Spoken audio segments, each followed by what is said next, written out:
সেই তুমি কেন অচেনা না হলে, সেই আমি কেন তোমাকে দুঃখ দিলে,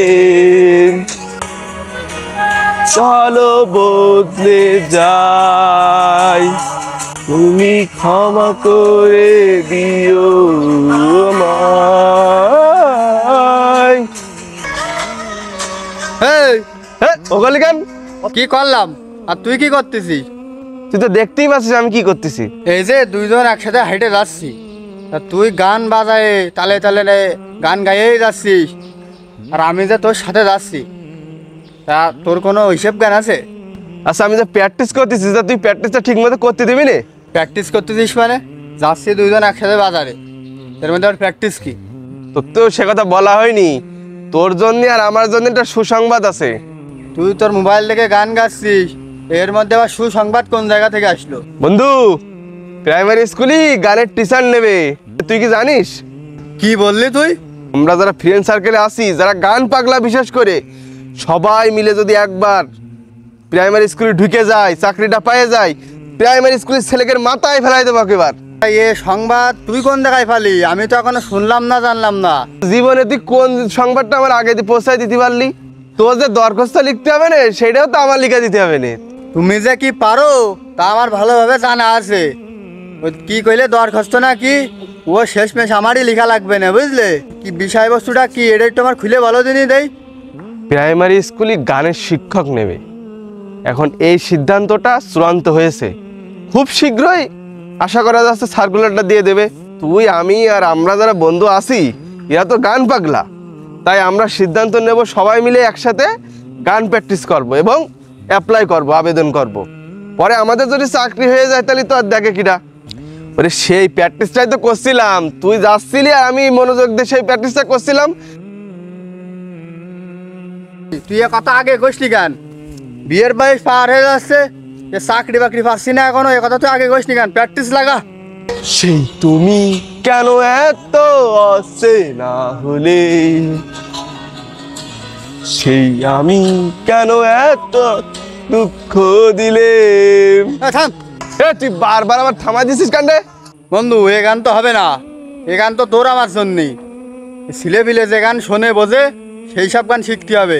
তুই তো ঠিকই বলিস, এটা তো ভাবার বিষয়। কথা রোহন তোর আর রোহন না, তাই তো গানও বাজছে, নাচা নাচু করছে মনে হচ্ছে। বিষয়টা চলো দিন।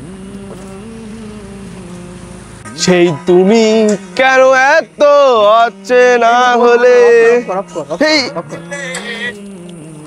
কি ব্যাপার, মনে খুব ফুর্তি মনে হচ্ছে, গান মোবাইলে হচ্ছে, আবার তোমরাও দেখছি পাগল হয়ে যাচ্ছ, ঘটনাটা কি?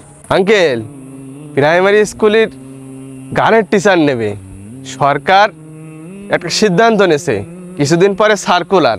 এই কারণে আমরা আগে থেকে রিহার্সেল দিচ্ছি, যাতে সুন্দর করে আমরা আবেদন করে চাকরিটা পাই। আমাকে যেন দোয়া কেটে নেন, যাতে ভালো মতন প্র্যাকটিসটা করে গানের টিচারটা হতে পারি। গানের টিচার নেবে প্রাইমারি স্কুলে? আমার তোমার ছেলে মেয়ে সেখানে পড়ে, কতদিনই দাবি রয়েছে যে প্রাইমারি স্কুলে একটা ধর্মীয় শিক্ষক নিয়োগ করুক, যাতে ওই ছোট্ট অবস্থা থেকে আমাদের বাচ্চাগুলো সহি শুদ্ধভাবে কোরআন সেখানে শিখতে পারে। এইরকম একজন করে টিচার নিয়োগ দিক। আমাদের ছেলে মেয়েরা কোরআন শরীফ কিচ্ছু পারে না, না, দরকার ওগের আগে কোরআন শিক্ষা দিয়া। সহি শুদ্ধ কোরআন শিক্ষা। হ্যাঁ, সেই কোরআন শিক্ষা না দিয়ে আগে গান শিখাবে? রোহাত, তুই ঠিক বলতেছিস তো? সার্কুলার হলে তখন আবেদন করব আমরা, আমাদের চাকরি হবে। শুনেছি ছেলে মেয়েদের কাছ থেকে ওই যে ধর্মীয় সাবজেক্ট প্রাইমারিতে, ওইগুলো কোনো ধর্মীয় শিক্ষক নেই, টিচার নেই। অনেক জায়গায় বিধর্মীরা ওই আমাদের ইসলাম ধর্ম ওই সাবজেক্টটা পড়ায়। এই দেশের 95% মুসলমান।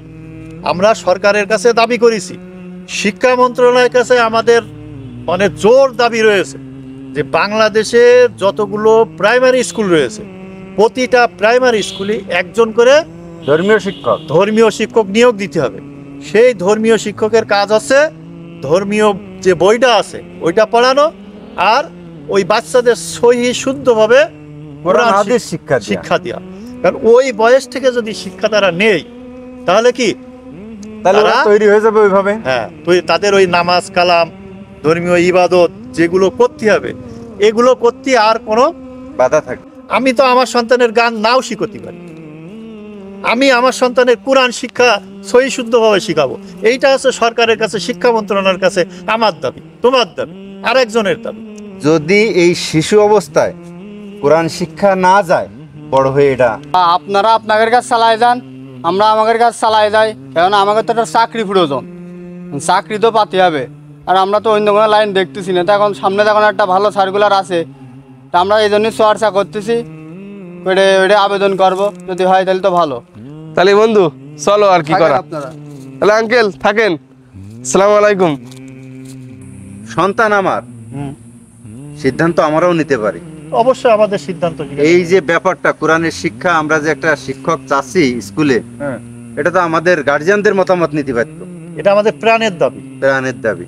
অগ্রাধিকার ভিত্তিতে আমাদের গার্জিয়ানদের দাবি, এদেশের শতকরা 95% মুসলমানের দাবি যে বাংলাদেশের প্রতিটা প্রাইমারি স্কুলে অবশ্যই একটা করে ধর্মীয় শিক্ষক নিয়োগ দিতে দিতে হবে। হবে, যে শিক্ষকদের দ্বারা আমাদের ওই কোমলমতি শিশু বাচ্চারা সহি শুদ্ধ হবে কোরআন এবং হাদিস শিক্ষা করে তারা নৈতিকভাবে তাদের জীবন গড়ে তুলতে পারে। এই দাবি হচ্ছে আমাদের একমাত্র দাবি।